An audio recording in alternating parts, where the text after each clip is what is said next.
Good morning दोस्तों। आज हम 66वीं से 39वीं तक mains history question with answer कराने जा रहे हैं। जनजातीय विद्रोह का क्लास 1 कल करा दिया गया था, जनजातीय विद्रोह का क्लास 2 आज कराने जा रहे हैं। और ये चैनल को आप ज़्यादा से ज़्यादा सब्सक्राइब करिए, फॉरवर्ड लोगों को करिए कि लोग इसका फ़ायदा उठा सकें। और ये 70वीं बीपीएससी मेंस के लिए बहुत ही महत्वपूर्ण टॉपिक है, जो कि आने वाले समय में आ सकता है। 70 के लिए भी महत्वपूर्ण है और 71 के लिए भी महत्वपूर्ण है। और पूरा क्वेश्चन रिवीजन कराया जा रहा है, क्वेश्चन विथ आंसर।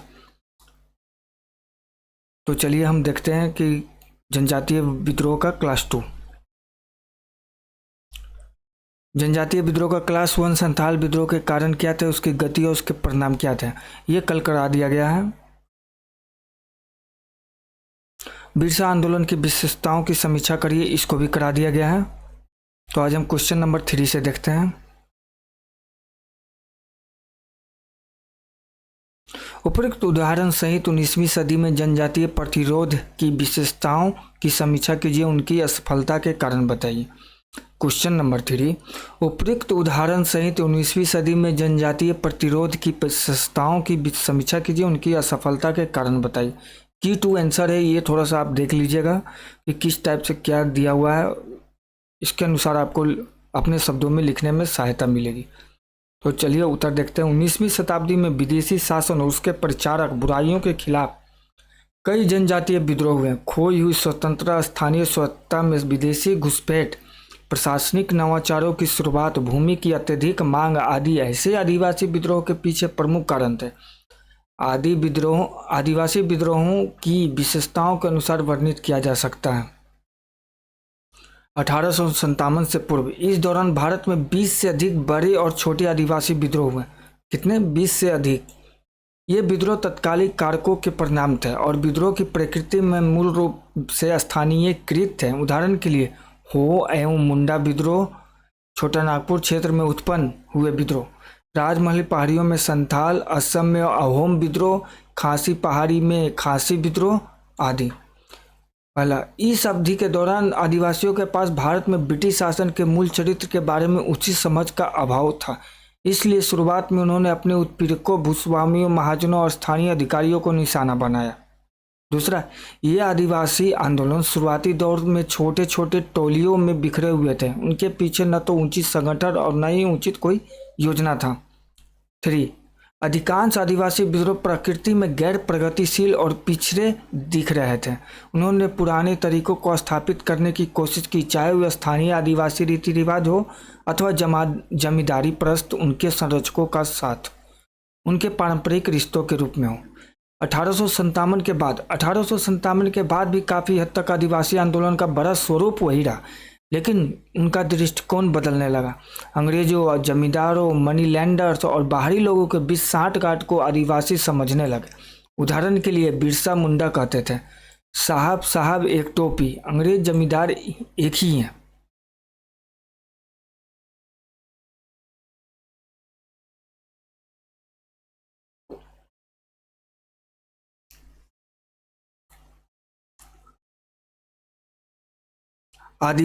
पहला, आदिवासी विद्रोह ने अपने ऐसे करिश्माई नेताओं से नेतृत्व की बागडोर वापस ले ली जो अक्सर अलौकिक शक्तियों के अधिकारी होने का दावा करते थे। उदाहरण के लिए संताल विद्रोह के बड़े नेताओं में सुद्दू और कानू ने अपने समर्थकों से कहा कि कोई भी हथियार उन्हें नहीं मार सकता। इसी तरह बिरसा मुंडा ने अपने अनुयायियों से कहा कि सिंह बोंगा मतलब आदि सिंह भगवान उनके सपने में आए और उन्होंने अंग्रेजों से लड़ने के लिए कहा। विद्रोहियों ने सतयुग और धर्मयुग की अवधारणाओं को आदिवासी आंदोलनों में अंधविश्वासी स्वरूप को निरूपण किया गया। दूसरा, आदिवासियों के विद्रोह में एक अनूठी सांस्कृतिक पहचान को ध्वस्त कर दिया जो प्रकृति में विशिष्ट थी। एक जनजाति का अपना नियम, प्रथा और परंपरा है, जिसमें प्रवेश करना बाहरी लोगों के साथ साथ विदेशियों के लिए भी नुकसानदायी थी। आदिवासी पहचान ही भारत में आदिवासी विद्रोह का सबसे महत्वपूर्ण हिस्सा था। तीसरा, अधिकांश आदिवासी विद्रोह बाहरी लोगों के खिलाफ संचालित किए गए थे, लेकिन इस आंदोलन में स्थानीय महाजनों और जमींदारों के शोषण का विरोध स्वरूप उनके बही खातों में रिकॉर्ड दस्तावेजों को जलाना आदिवासियों के मुख्य लक्ष्य थे। आदिवासी विद्रोह के विफलता के मुख्य कारण इस प्रकार है। आदिवासी विद्रोह की विफलता के मुख्य कारण इस प्रकार है।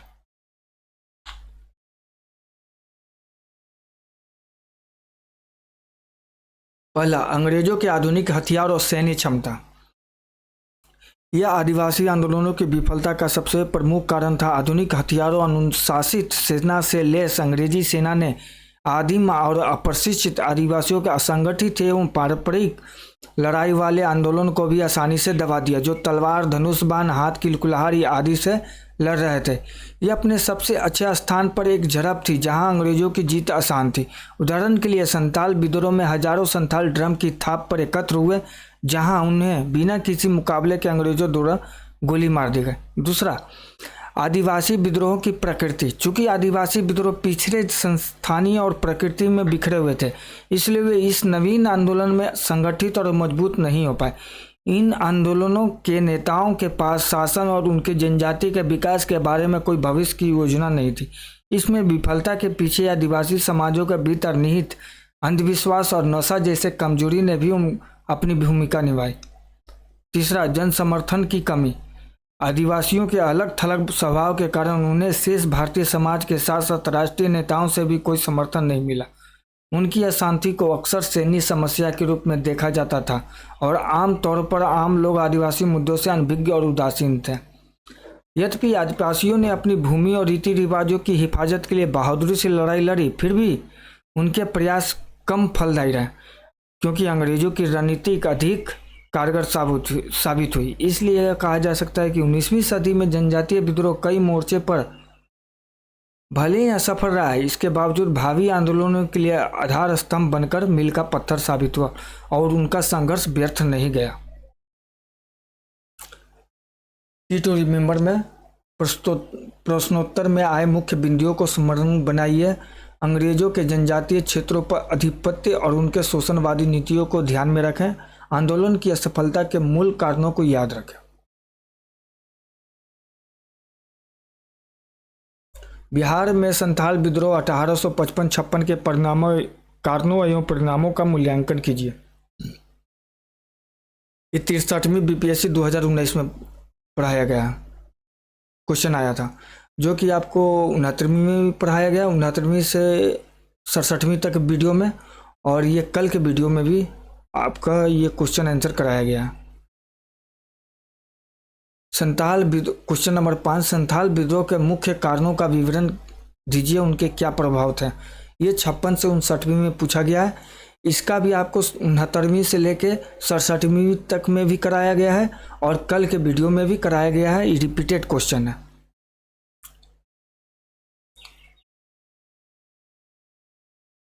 बिरसा आंदोलन के आधारभूत उद्देश्य था आंतरिक शुद्धिकरण तथा विदेशी शासन की समाप्ति की इच्छा।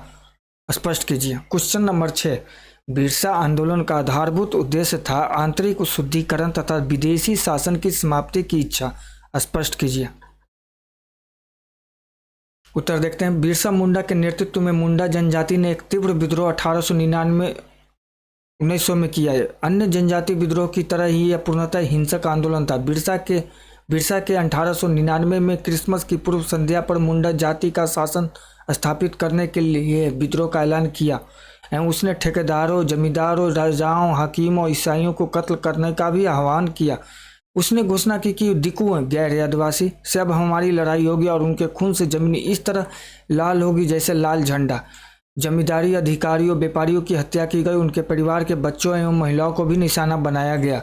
इस आंदोलन की एक विशेषता थी कि बिरसा मुंडा ने एक आंदोलन की सफलता के लिए लोगों की धार्मिक भावनाओं को सहारा लिया था।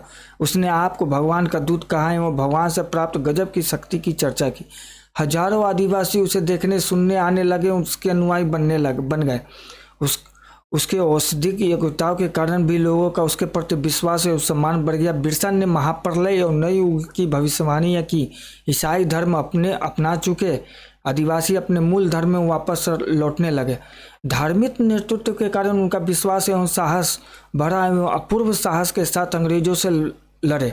लेकिन सिर्फ आस्था एवं साहस से ऐसे दुश्मन से ज़्यादा दिनों तक लड़ना संभव नहीं था।